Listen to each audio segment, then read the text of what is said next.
Today brings the story of two mothers. The first mother came to a tunnel after her breathing stopped.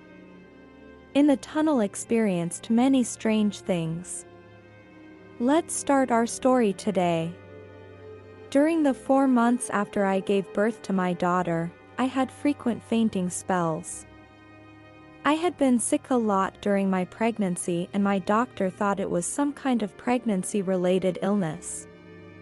During a later examination, I discovered the cause of the fainting spells. I had gallstones in my gallbladder. The doctor immediately scheduled me for surgery. The surgery took close to 6 hours.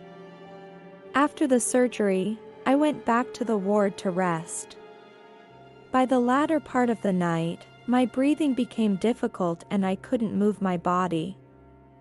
I felt like I was going to die. I thought about my newborn daughter. Slowly, I lost consciousness. When I woke up again, I appeared in a dark tunnel. There were many people around me. They were walking without purpose. I spoke to them, but none of them paid any attention to me. At the end of the tunnel, there was a very beautiful bright light.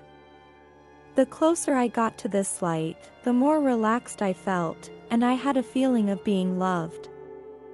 This was a new thing for me. I wanted to keep going. I wanted to get closer to it. I had just gone some distance when a figure blocked me.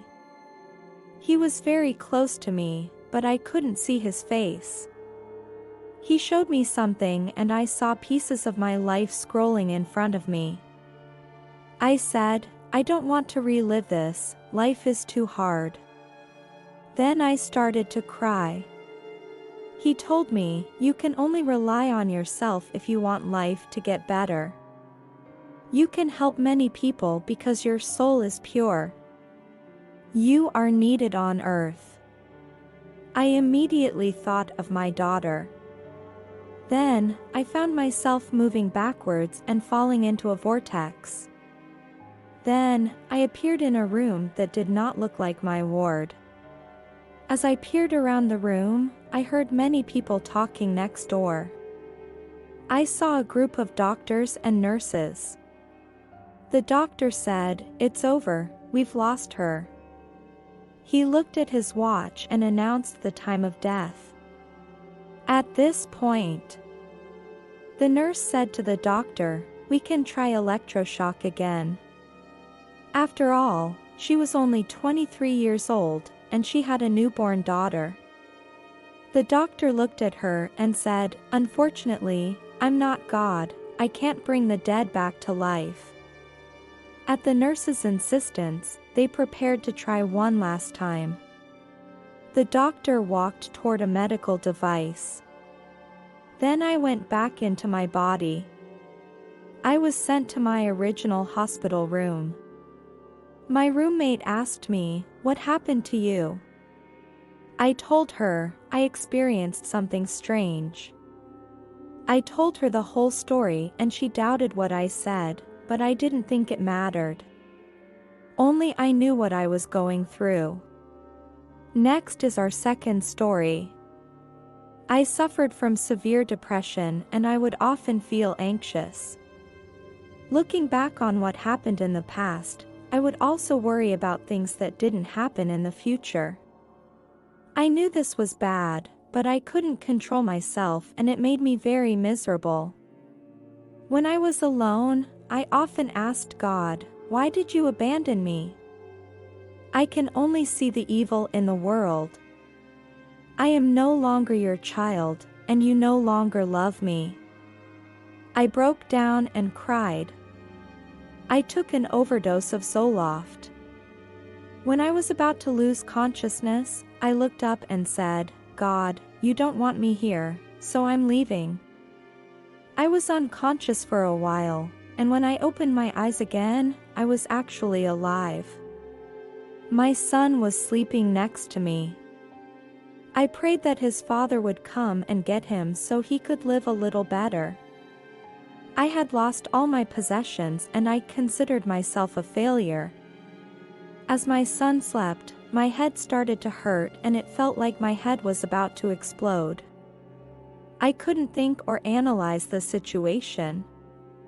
It felt like I had lost contact with my body.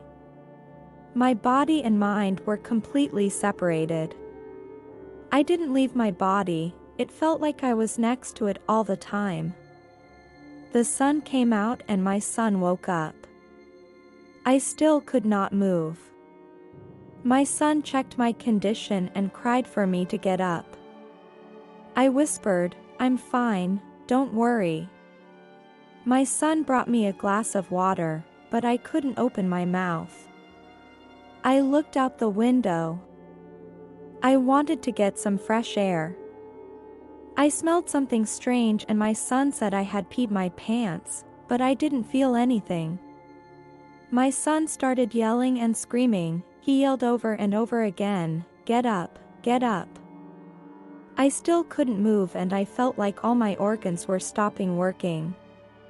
My heart was beating slower and slower, I could barely feel it, I was dying. I looked at my son and I prayed to God, "Please forgive me, I want to live." My consciousness became blurred and I fell into a dark tunnel. It was pitch black and I couldn't see anything. Suddenly, I saw a snake-like creature crawling toward me and I was terrified.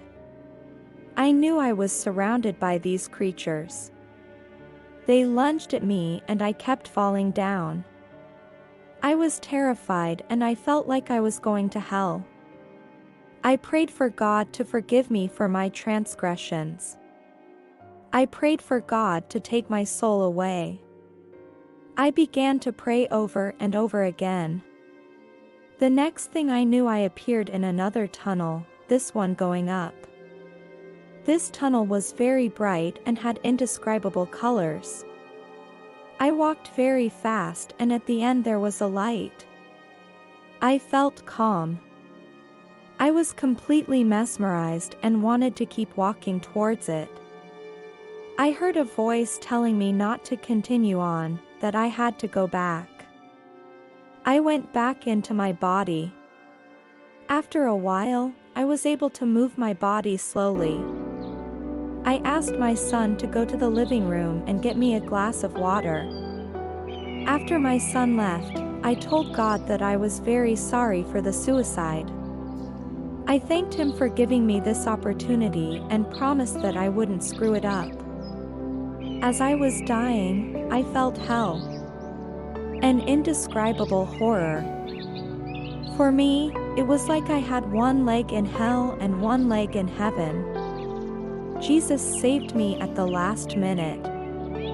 I told God that I would stay on earth and be a good mother. We didn't have a phone at the time and my son went next door and called the emergency number. I was in the emergency room for 3 days. They moved me to a mental hospital because it was a suicide attempt. I didn't care because I was still alive. I am so thankful for what God did for me.